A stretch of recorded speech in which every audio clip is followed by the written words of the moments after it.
People are always interested in a 2-year contract in the United States Army, and it may not be exactly what it sounds like it is. When someone tries to join the United States Army, they usually have several options for, the length of term that they want to join the Army at. That could be 2 years that we're going to talk about. That could be a common one, which is 4 years, and in some cases, a 6-year contract. But people are always really interested in wanting to know, hey, how do I get one of those sweet, awesome 2-year contracts? Just join the Army for 2 years and get the hell out. Well, it doesn't exactly work that way, and let me explain about it. Before we do get into that, take a look down below. Are you subscribed to this channel? If you're not, it's completely free, and it's the right thing to do. So hit that damn subscribe button, click on that bell so you get alerts as soon as new videos go live, to include live streams and become a part of the awesome notification platoon. But let me explain to you how that 2-year contract works. That way you don't go thinking that it's something that it's not. Is what people think usually it is that, oh, I can join the Army for 2 years and just get the hell out. Well, not really. Here's how the actual 2-year contract works. So it's really 2 years on active duty, 2 years in the reserves and National Guard, and then 4 years on inactive reserves. So that means you go off to basic training, you go off to your AIT, or you do OSIT, whatever the case is. Then you go off to a unit and you spend a total of 2 years on active duty, and then you get out of active duty and then go to reserves and National Guard, which is not the same as doing active duty, sure. So you have a lot more freedom. You're only having to show up probably, 1 weekend a month, 2 weeks a year, that kind of a thing. So you do have a little bit more freedom. And then after those 2 years are up, then you still have 4 years of inactive reserves, which that is something you always have anyways. People think that, you join 4 years, 2 years, 6 years, or whatever, and then you get the hell out. Well, if you do anything less than 8 years, you still have a commitment of a total of 8 years for the Army. Whatever you have left over, if you have 4 years left over, 2 years left over to make up that whole 8 years, then you go into what's called inactive reserves, and that just basically means that if something comes about, maybe something going on in Russia, in Iraq, Afghanistan, whatever, and they want you to come back, they can call you back.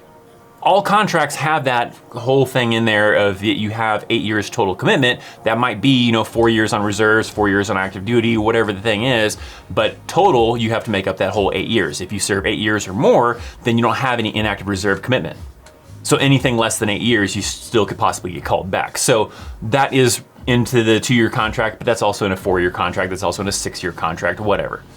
So yeah, the 2-year contract, it's not just 2 years and you're done with the Army, you then go to the reserves. So let me explain maybe why this might be a good idea for some individuals that want to do this 2-year contract. The main kind of audience they're usually targeting with this 2-year contract is individuals that want to have a little bit of some kind of like a break in between high school and going to college.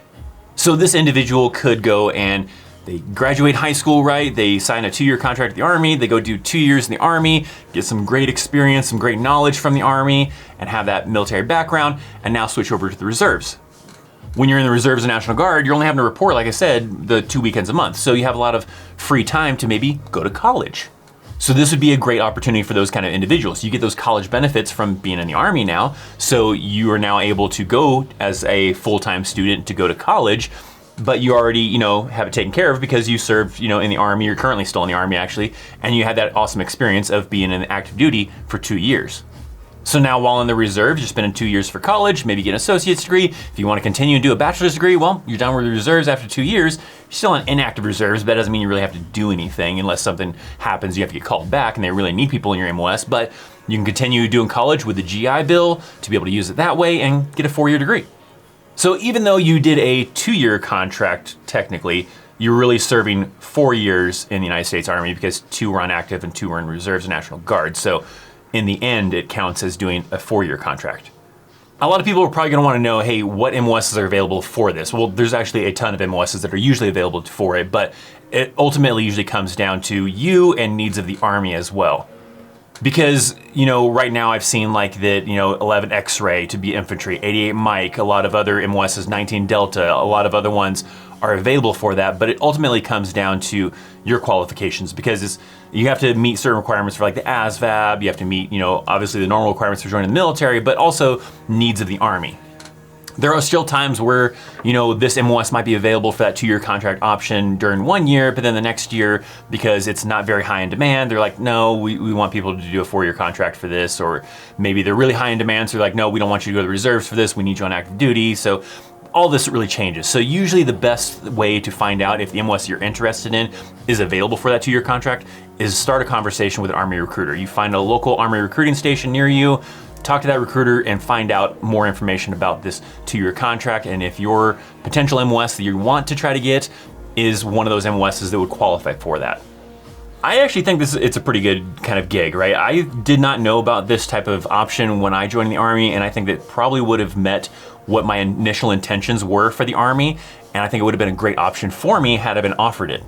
Because when I initially joined the Army, I really just wanted to use the Army as a stepping stone to get the experience and then go off to college. My interests back then are a lot different than they are now, but let's say 18-year-old, young Christopher Chaos wanting to join the Army, had he known about this option, that might have been the option I would have gone for. Because I could have done 2 years in the Army, and then at that time I was really interested in automotive, so I could have gone while I was in the reserves, gone off to some kind of trade school for automotive while being in the reserves and still getting that experience and everything, and that probably would have been a pretty good option for me, and then get out and then probably pursue a career, I guess, in automotive like I really wanted to back then. I'm actually glad I didn't go into automotive, but nonetheless, with my interests back then, this probably would have been a great option for me. Now, probably looking back on it, it probably would not have gone that well actually for me, because now I think about it, let's see, if that would have been the thing I would have done, I would have spent my first 2 years in the Army at Fort Riley. Then I would have gotten out of the Army, or out of the active duty, into the reserves around the time the Iraq War was starting up. So I would have probably come up on deployment orders and deployed anyways, but sooner than I deployed originally, because I wouldn't have gone off to Korea. So I probably would have still ended up being screwed on being able to go to college, because I'd probably be too busy with being deployed to Iraq. So in the end, it probably wouldn't have actually ended up working out.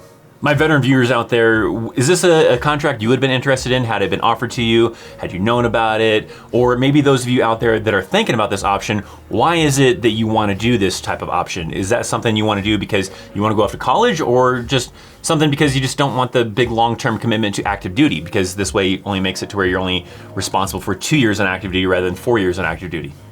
So either way, make sure you fulfill your obligation here at the Christopher Chaos channel by commenting to help out the YouTube algorithm so this video can get recommended to other people and they can learn about this 2-year contract and understand that it's not exactly 2 years, it's really 4 years, 2 years active duty, 2 years and reserves. But anyways, comment down below if you enjoyed the video, hit that thumbs up. Check out some of these other videos I got up on screen if you haven't seen them before. If not, then check out some other videos. I don't really know. Watch some more of Christopher Chaos. Thanks for hanging out. I'll see you next time.